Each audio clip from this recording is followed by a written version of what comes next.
नमस्कारम दोस्तों। हम जिसको जानना चाहते हैं हमें उसके साथ में जीना पड़ता है, हमें उसके साथ में रहना पड़ता है, तब हम उसे जान पाते हैं। वैसे ही यदि हम इस जीवन को भी जानना चाहते हैं तो हमें इस जीवन को जीना पड़ेगा। लेकिन हम जीवन को जीते कहाँ हैं? हम तो जीवन से भागते हैं।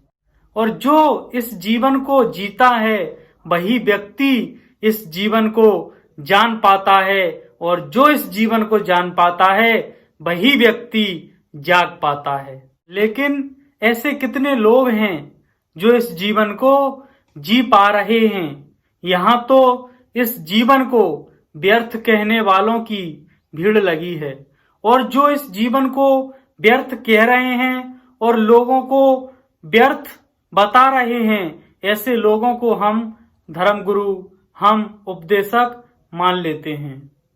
और जो इस जीवन को व्यर्थ कहते हैं उनसे हमें पूछना चाहिए कि वो जिंदा क्यों हैं। जो इस शरीर को व्यर्थ कहते हैं उनसे पूछना चाहिए कि क्यों सजाते हैं इस शरीर को।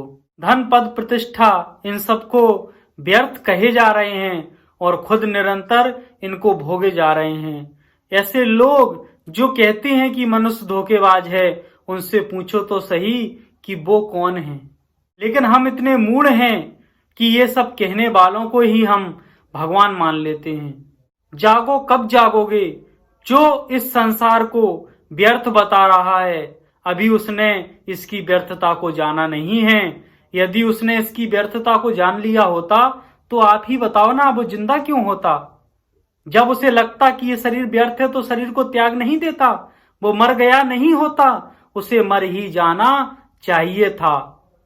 और वास्तव में जो इस जीवन को जान लेता है, जो इसकी हकीकत से परिचित हो जाता है, फिर वो किसी को व्यर्थ नहीं कहता है, क्योंकि वो उन सभी साधनों के प्रति कृतज्ञ होता है जिनके द्वारा उसने इस जीवन को जाना। जब बच्चा माँ के गर्भ में रहता है तब उसकी सारी जरूरतें माँ के गर्भ से पूरी होती हैं। अभी माँ उस बच्चे से परिचित नहीं है और ना ही वो बच्चा माँ से परिचित है। जैसे उस बच्चे को यदि माँ से परिचित होना है तो उस बच्चे को गर्भ से बाहर आना होता है, तब वह माँ को जान पाता है, माँ उसे जान पाती है।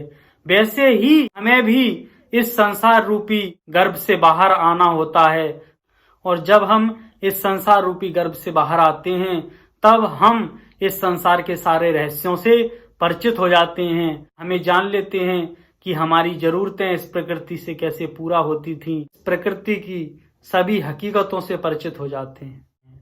धन्यवाद।